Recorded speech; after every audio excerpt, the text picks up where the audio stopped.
어제 포항에서 발생한 지진으로 특히 많은 피해를 본 건물은 1층에 주차장을 넣는 필로티 구조로 된 건물이었습니다. 외벽이 없어 그만큼 지진에 취약한 것으로 나타났습니다.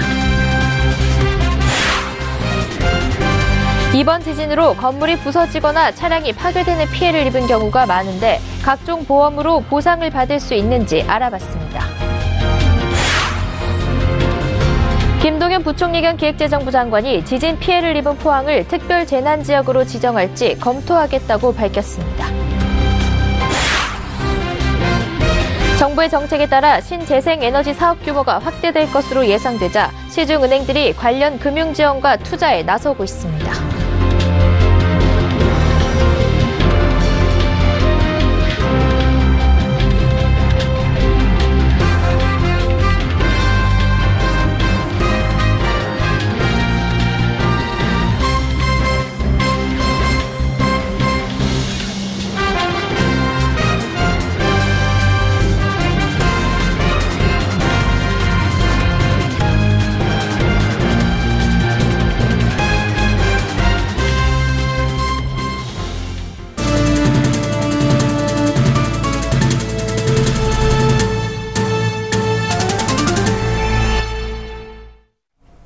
시청자 여러분 안녕하십니까? 센 경제 현장 양한나입니다. 어제 포항에 발생한 지진으로 건물 외벽이 떨어져 나가고 기둥이 휘어지는 등 피해가 잇따르고 있습니다. 여진도 계속되는 상황이라 피해가 더 커질 수도 있는데요. 특히 1층에 주차장을 넣는 필로티 구조 건물의 피해가 더 컸습니다. 왜 그런 걸까요? 정창신 기자가 알아봤습니다. 포항 지진으로 건물을 지탱하는 1층 기둥의 콘크리트가 떨어져 나갔습니다. 기둥 안에 있는 철골이 훤히 드러날 정도입니다. 또 다른 건물은 기둥이 휘어진 곳도 있습니다. 모두 필로티 설계를 적용한 단독 주택들입니다. 필로티 설계는 1층에 주택을 빼고 상가나 주차장을 넣는 건축 방식입니다. 외벽이 없는 탓에 기둥으로만 건물을 지탱해 지진에 취약할 수밖에 없는 구조입니다. 업계에 따르면 주차장 확보가 쉽고 건축비가 절감되는 이유 등으로 이 같은 설계를 고집하고 있습니다.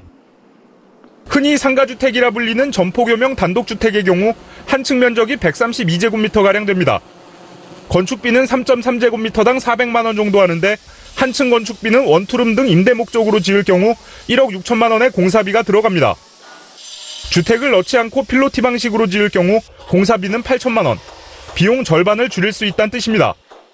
여기에 주차장 확보도 가능해 건축주가 선호하고 있습니다. 주차장은 지난 1990년부터 설치가 의무화돼 있어 일정 면적의 건물엔 반드시 주차장을 만들어야 합니다. 주차장법 시행령에 따르면 단독주택의 경우 시설 면적 50제곱미터 초과 150제곱미터 이하면 한 대, 150제곱미터를 초과하는 100제곱미터당 한 대를 더한 대수만큼 주차 공간을 설치해야 합니다. 필로티 구조로 짓지 않을 경우 땅을 파서 지하 주차장을 만들거나 건물 옆에 부지를 사서 주차장을 만들어야 합니다. 정부는 작년 경주 지진을 계기로 내년부터 2층 이상, 연면적 200제곱미터 이상 신축 건물에 대해 내진 설계 의무 규정을 강화할 방침입니다. 다만 기존에 지은 필로티 구조의 단독주택들은 지진에 견딜 수 있는 내진 보강 공사를 해야 합니다. 서울경제TV 정창신입니다. 그간 한반도는 지진 안전지대로 여겨져 왔는데요. 어제 경북 포항시 북구 부쪽 지역에서 규모 5.4의 역대급 지진이 발생해 이 같은 믿음이 깨지고 있습니다. 평소 지진으로 내가 피해를 볼 것이라 생각하기 어려웠던 우리 국민들은 이 지진 피해에 더 당황스러울 수밖에 없습니다. 이렇게 지진이 발생했을 때 내가 든 보험이 도움이 될 수 있을지 정홍규 기자가 알아봤습니다. 어제 발생한 포항 지진으로 무너진 건물 외벽에 깔려 차량이 파손되는 사고가 잇따랐습니다. 이 경우 흔히 자동차 보험에 자기 차량 손해에 가입되어 있다면 보상이 가능할 것으로 생각되지만 실제로는 그렇지 않습니다. 자동차 보험은 약관상 홍수와 태풍을 제외한 자연재해로 인한 손실은 보상하지 않아도 돼 지진에 따른 낙석이나 낙하물로 차가 망가져도 보상받을 수 없습니다. 또 지진에 도로가 손실돼 자동차가 파손됐어도 도로나 시설물 자체에 하자가 없다면 예측 불가능한 지진에 책임을 묻기 어렵습니다. 다만 주행 중 지진이 발생해 위험 회피 운전을 하다가 사고가 발생했을 경우에는 보상이 가능합니다. 국내에서 유일하게 모든 자연재해 피해를 보장하는 풍수해 보험에 가입돼 있어도 지진으로 인한 차량 파손은 보상받을 길이 없습니다. 제2의 자산으로 통하는 자동차는 보상 대상에서 제외되기 때문입니다. 풍수해보험은 정부가 보험료의 55에서 92%를 지원해 민간 보험사가 운영하는 정책보험으로 주택과 비닐하우스 등을 보상 대상으로 합니다. 주택 등 건물이나 시설의 경우 풍수해보험 외에도 화재보험에 지진담보특약에 가입하면 보상받을 수 있습니다. 이 밖에도 재산종합보험이 지진 등 모든 위험에 보험금을 지급하는데 기업성 보험이라 대형 공장이나 상업시설 등이 대상이고 일반인들은 해당되지 않습니다. 서울경제TV 정은규입니다. 정부가 지진 피해를 입은 포항과 인근 지역에 지원을 할 준비를 하고 있습니다. 김동연 부총리 겸 기획재정부 장관은 포항 지진 피해 상황을 확인한 뒤 특별 재난지역 지정을 검토하겠다고 말했습니다. 김 부총리는 오늘 오전 정부 서울청사에서 열린 한국-캐나다 양자 통화사프 체결 브리핑 후 포항 지진 피해와 관련해 이같이 밝혔습니다. 또 김 부총리는 포항 지진으로 인해 수능이 연기됐는데 재정당국과 경제팀에서도 면밀히 보고 있다면서 생업에 종사할 수 있도록 재정적 지원을 하고 필요할 경우 예비비까지 지원하겠다고 말했습니다. 정부가 신재생에너지 비율을 획기적으로 높이는 계획을 조만간 발표합니다. 시중은행들이 이 같은 정부의 정책에 맞춰 다양한 신재생에너지 사업에 투자하고 있습니다. 앵커 리포트입니다. 정부가 연내 신재생에너지 사업을 성장시키기 위한 신재생에너지 3020 계획을 내놓을 예정입니다. 2030년까지 신재생에너지 발전량 비중을 20%로 늘린다는 계획입니다. 이 같은 정부 정책으로 신재생에너지 사업이 커질 것으로 전망되면서 시중은행들이 관련 사업 금융 지원과 투자에 나서고 있습니다. NH농협은행은 서울 마포 수소연료 전지발전소에 금융자문 투자를 진행하고 태백평창 풍력발전 전력 저장 시스템과 순천 개월리 풍력발전기 등 사업에 금융주선을 제공했습니다. 신한은행은 최근 태양광 대출 상품인 신한태양광 플러스 기업대출을 출시했습니다. 태양광 발전시설에 투자하는 사업자에게 자금을 지원하고 전력 판매 대금 등으로 대출을 상환하도록 하는 상품입니다. 우리은행은 태양광, 풍력, 바이오매스 등 총 9,600여억 원 규모의 신재생에너지 사업을 금융주선하고 일부 10개 사업에 3,300여억 원을 직접 투자하기도 했습니다. KB국민은행은 우리은행과 함께 지난 6월 에너지공단 신용보증기금과 손을 잡고 에너지 저장장치 금융지원 활성화를 위한 업무 협약을 체결했습니다. 이들은행은 양 기관이 추천 보증한 기업에 보증료의 연 0.2%를 3년간 지원하고 대출 금리를 1%까지 우대해줍니다. 이처럼 은행들이 새로운 수익원을 창출하기 위해 신재생에너지 사업 지원 투자에 뛰어들고 있지만 사업의 안정성과 리스크를 꼼꼼히 파악하지 않으면 일반 기업금융보다 수익성이 떨어질 수 있다는 지적도 나옵니다. 서울경제TV 양은하입니다. TV를 바보상자라고 부르는 건 이제 옛말이 됐습니다. 정보통신기술이 발달하면서 양방향으로 소통하는 TV 콘텐츠가 속속 나오고 있는데 이 양방향 콘텐츠가 아이의 뇌 발달에 도움이 된다는 연구 결과가 나왔습니다. 이보경 기자가 보도합니다. TV 앞에서 즐겁게 춤추는 아이들. TV 속에 들어가 좋아하는 캐릭터와 함께 신나게 율동을 하는가 하면 1, 2, 3 숫자도 배웁니다. 가만히 앉아서 일방향 콘텐츠를 시청하는 것이 아니라 TV와 함께 뛰어놀고 소통하게 된 겁니다. 얼굴에 화면 나오고 게임도 하고 그리고 춤도 출 수 있고 노래도 할 수 있어서 재밌고 신기하고. 양방향 TV 콘텐츠가 아이에게 어떤 영향을 미치는지 뇌파 측정 실험을 통해 알아봤습니다. 전반적인 뇌파의 리듬이 26% 향상됐습니다. 세부적으로 일방향 콘텐츠를 볼 때보다 양방향 콘텐츠를 볼 때 명상하거나 안정된 상태에서 증가하는 세타파와 알파파가 각각 39%, 34% 높아집니다. 또 학습 능력 향상에 도움이 되는 SMR파도 양방향 콘텐츠를 볼 때 26% 많이 발생합니다. 뇌가 다양한 각도로 자극받고 활동하고 있다는 것을 의미합니다. 더 많은 정보들을 인지한다거나 혹은 생각하지 못했던 다양한 다른 생각들을 해낸다거나 하는 쪽으로도 연결이 될 수 있을 것 같고요. 반면에 스트레스 지수는 50.4에서 37.4로 확 떨어졌습니다. 또 좌뇌와 우뇌의 균형도 높아진 것으로 나타났습니다. 서울경제TV 이보경입니다. 오늘 삼성전자가 최근 4년 만에 대규모 임원 승진 인사를 단행했습니다. 권오영 부회장의 자진 사퇴로 인해 윤북은, 신종균 사장들마저 이선으로 물러난 이후 쇄신 바람이 불고 있는 삼성전자가 대규모 임원 승진 인사를 통해 조직에 새로운 활력을 불어넣기 위한 조치라는 해석이 나옵니다. 아울러 삼성 SDI와 삼성전기 등 삼성그룹 내 전자계열사도 오늘 임원 인사를 발표했습니다. 자세한 내용 김상용 기자가 보도합니다. 삼성전자가 오늘 221명을 승진시키는 부사장급 이하 임원 인사를 단행했습니다. 221명의 임원 승진 규모는 지난 2013년 이후 최대 규모입니다. 삼성전자는 지난 2012년 240명의 임원 승진 인사를 단행한 이후 2013년에는 227명, 2014년에는 165명, 2015년 135명으로 승진 임원 규모를 줄여왔습니다. 지난해에는 연말 임원 승진 인사를 지난 5월 로비로 발표했고 규모는 96명 수준에 불과했습니다. 부품을 담당하고 있는 DS 부문의 경우 올해 99명이 승진했습니다. 반도체 부문 등의 실적 호재세가 삼성전자 전체 실적 개선을 이끌었던 만큼 DS 부문의 임원 승진이 집중된 것입니다. 특히 DS 부문 승진 인원 절반 이상을 연구 개발에 할애했습니다. 이번 승진 인사의 또 다른 특징은 부사장 승진 규모를 대폭 늘렸다는 점입니다. 삼성전자는 지난 2015년에 10명의 부사장 승진 인사를 단행한 뒤 2016년에는 8명, 지난 5월에는 4명을 승진시켰지만 이번에는 27명을 부사장으로 승진시켰습니다. 권오영 부회장의 용퇴 이후 여러 사장의 용퇴가 이어지면서 공석 상태로 남겨지게 된 부사장과 사장 자리가 늘어난 데 따른 것으로 풀이됩니다. 아울러 글로벌 현장에서 성과를 거둔 현지 핵심 임원에 대한 보상이 이루어진 데 이어 7명의 여성 임원도 이번 승진 인사에 포함시켰습니다. 또 연구개발 부문 최고 전문가인 펠로우와 마스터 등 기술 인력도 중용한 점이 특징입니다. 이 밖에 삼성 SDI는 전체 16명, 삼성전기는 14명, 삼성 디스플레이는 36명 규모의 임원 승진 인사를 발표했습니다. 서울경제TV 김상용입니다. 기관 투자자가 기업의 의사결정에 적극 참여하도록 하는 의결권 지침을 스튜어드십 코드라고 하는데요. 오늘 한국기업지배구조원이 개최한 심포지엄에서 스튜어드십 코드를 통한 주주와의 대화가 기업에도 매우 유용하다는 의견이 나왔습니다. 김서원 기자가 현장에 다녀왔습니다.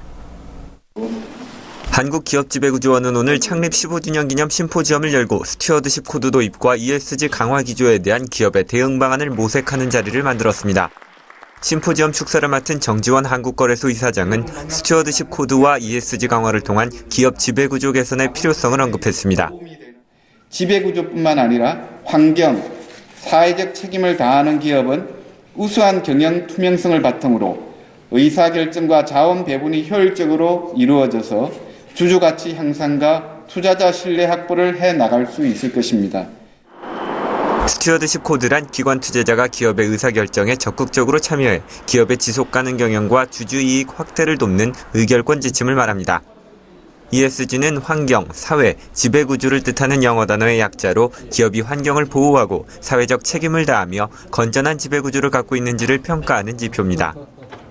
심포지엄에서 첫 번째 발표를 맡은 송민경 한국기업지배구조원 정책연구본부장은 스튜어드십 코드 도입을 통한 주주와의 대화가 기업에도 유용하다는 점을 강조했습니다. 주주와의 대화는 회사에도 유용하다는 것을 좀 적극적으로 인식하고 자발적이고 좀 자율적으로 이렇게 먼저 나설 필요가 있다는 것입니다.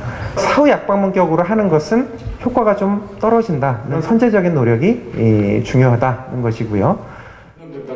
기업이 재무적, 비재무적 정보를 투명하게 공개하고 주주와의 대화에 능동적으로 나서야 투자자와의 신뢰를 구축할 수 있고 경영에도 도움이 된다는 겁니다. 오늘 심포지엄에서는 ESG 우수기업에 대한 시상도 함께 진행돼 대상에는 S-오일이, 최우수기업에는 주식회사 안랩이 선정됐습니다.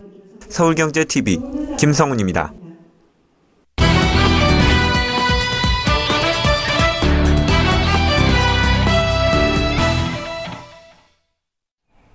현대자동차그룹이 미래차 시장 선점을 위해 자율주행차와 커넥티드카 분야에 공을 들이고 있습니다. 이를 위해 미국 실리콘밸리에 크레들이라는 이름의 혁신센터를 여는 등 분주하게 움직이고 있습니다. 현대차그룹이 야심차게 출범한 혁신센터가 미래차 산실의 주역이 될 수 있을지 주목됩니다. 경제산업부 김혜영 기자와 자세한 이야기 나눠보겠습니다. 안녕하세요. 안녕하세요. 네, 현대차가 미래차 선점에 속도를 내고 있는 모양새인데요. 네. 미국 실리콘밸리의 커넥티드카, 자율주행차 등 이 미래차들을 연구하는 크레들이라는 혁신센터를 열었다고요? 네, 현대차 그룹이 혁신센터를 열었습니다. 기존에 미국 실리콘밸리에 있었던 현대벤처스라는 혁신센터의 위상과 기능을 조금 더 강화해서 크레들이라는 이름으로 개편을 한 건데요. 크레들은 요람이라는 뜻으로 혁신 기술의 요람을 만들어서 커넥티드카 등 미래차 시장을 선점하겠다. 이런 현대차의 포부를 담고 있습니다. 사실 기존 현대벤처스는 실리콘밸리의 현지 연락사무소 정도에 불과했는데요. 실리콘밸리 기술 동향을 파악해서 한국 본사에 보고하는 수준 정도로 직원도 사실상 대여섯 명뿐이었습니다. 그러나 이번 크레들 출범과 함께 유망 스타트업과 다리를 놔줄 수 있는 코디네이터 등을 뽑고요. 직원 수를 대폭 늘리는 등 공동 연구 진행을 위한 공간도 증설하면서 대대적인 혁신에 나선다는 계획인데요. 이곳은 향후 정의선 현대차 부회장이 주도하고 있는 정보통신기술 혁신의 전초기지 역할을 할 것으로 보입니다. 네, 혁신센터가 정보통신기술 혁신의 전초기지 역할을 할 것이다라고 말씀하셨는데 구체적으로는 어떤 일들을 하게 되는 겁니까? 네, 커넥티드카, 자율주행차, 로봇 등 그야말로 미래 핵심 기술을 개발하는데 이 부분을 이끌게 됩니다. 세계 곳곳에서 이루어질 기술 연구를 총괄하는 허브로 삼겠다. 이 부분이 현대차 그룹의 구상인데요. 실리콘밸리 스타트업들과도 긴밀한 협업에 나선다는 계획입니다. 상용화를 위한 프로젝트도 진행하게 됩니다. 실리콘밸리 기술 트렌드에 대한 분석을 바탕으로 미래 자동차에 대한 아이디어를 제시하게 되고요. 이를 적극적으로 개발한다고 밝혔습니다. 특히 미국 현지 기업들뿐만 아니라 국내 스타트업들의 실리콘밸리 진출도 지원한다는 계획입니다. 스타트업의 성격과 기술 개발 수준에 따라 초기 단계 투자뿐 아니라 지분 투자에도 나설 계획이고요. 또 새로운 기술을 공동 개발할 수 있도록 적극적인 지원에 나선다는 방침입니다. 또 로봇과 미래차 시너지에 초점을 맞춰서 새로운 비즈니스 창출에도 공을 들인다는 계획입니다. 네, 현대차 그룹이 혁신센터 말고도 세계 유수의 IT 기업들과 공동 기술 개발에도 나선다고요? 네, 맞습니다. 현대차 그룹이 미래차를 선점하기 위해서 발빠른 행보를 굉장히 다양하게 보이고 있습니다. 세계 각국의 기술력을 갖고 있는 글로벌 기업들과 함께 협업 확대를 통해서 미래차 시장 선점에 박차를 가하고 있는 모습인데요. 우선 지난해 4월 세계 최대 통신 장비 업체인 시스코와 손을 잡고 차량 네트워크 기술 개발에 나섰고요. 지난 6월에는 중국 최대 인터넷 서비스 업체인 바이두와도 사물 인터넷 자동차로 불리는 커넥티드카 개발에 들어갔습니다. 올해 9월에는 중국의 차량용 클라우드를 구축하기 위한 빅데이터 센터를 열기도 했고요. 또 최근 개최한 해커톤 대회 역시 기존 현대차 대회에서 그룹 전체 대회로 격상을 하고 주로 대학생들이 참가했던 지난해 1회와는 달리 스타트업 기업들이 대거 참여할 수 있도록 했는데요. 내년부터는 해외에서도 해커톤 대회를 열어 다양한 아이디어를 발굴하고 인재 찾기에 나선다는 계획입니다. 이처럼 미래차 시장 선점을 위해 분주하게 움직이고 있는 현대차 그룹. 과연 실질적으로 어떠한 성과를 내놓을 수 있을지 업계에서도 기대하고 있습니다. 네, 현대차 그룹의 미래차 시장 선점 전략에 대해 김혜영 기자와 이야기 나눠봤습니다. 고맙습니다.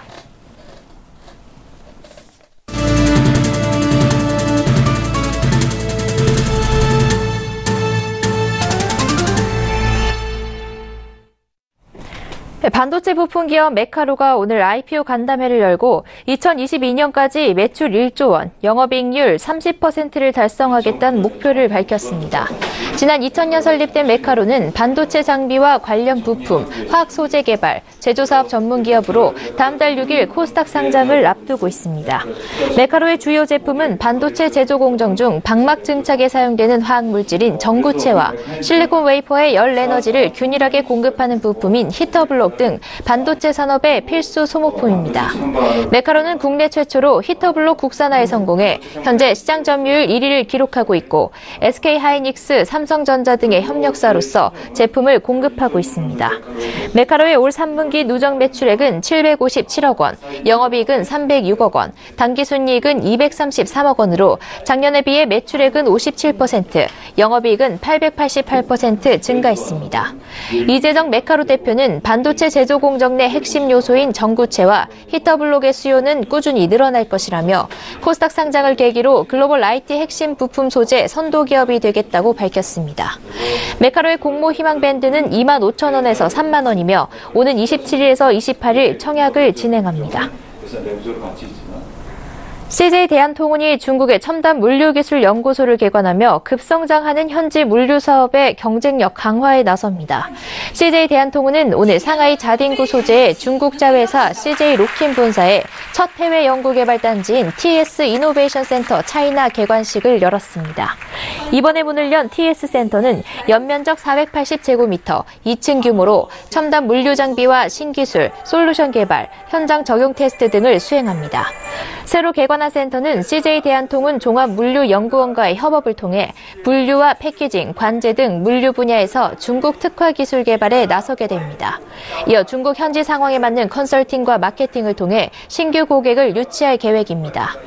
특히 이번 개관식은 한국과 중국 간 사드 갈등 해소 국면에서 한중 정상회담 이후 이뤄진 첫 경협 행사로 한동안 정체됐던 한중 간 교류 협력이 활성화되는 데 기여할 것으로 기대됩니다. 포항 지진으로 2018학년도 대학 수학능력 시험이 일주일 연기됨에 따라 수시 모집과 정시 모집 등 대학 입시 일정도 모두 일주일씩 미뤄졌습니다. 교육부는 오는 주말 사이 학교별 안전 진단을 거쳐 수능 이틀 전인 21일까지 포항 지역을 포함한 전국 수능 수험생에게 고사장을 다시 통보합니다. 올 들어 30대 그룹의 실적이 크게 개선됐지만 고용은 소폭 증가에 그쳤습니다. 지난 3분기 30대 그룹의 누적 영업이익은 82조 7천여억 원으로 1년 전보다 65% 넘게 늘었는데 이 기간 고용 규모는 94만 5천여 명으로 1년 전보다 1.2% 증가하는 데 그쳤습니다. 작년 한국에 혼인신고한 다문화 부부 중 외국인 아내의 출신국은 베트남이 28%로 가장 많았습니다. 그간 중국 출신 여성의 비중이 가장 높았으나 2008년 통계를 작성한 이후 처음으로 베트남이 중국을 따라잡았습니다. 국가정보원의 특수활동비를 청와대에 상납한 의혹을 받는 박근혜 정권 국정원장 3명의 구속 여부가 오늘 늦은 밤 결정됩니다. 이들의 신병 확보 여부에 따라 검찰 수사는 상납고리의 종착지로 의심받는 박 전 대통령을 향해 뻗어나가게 될 전망입니다.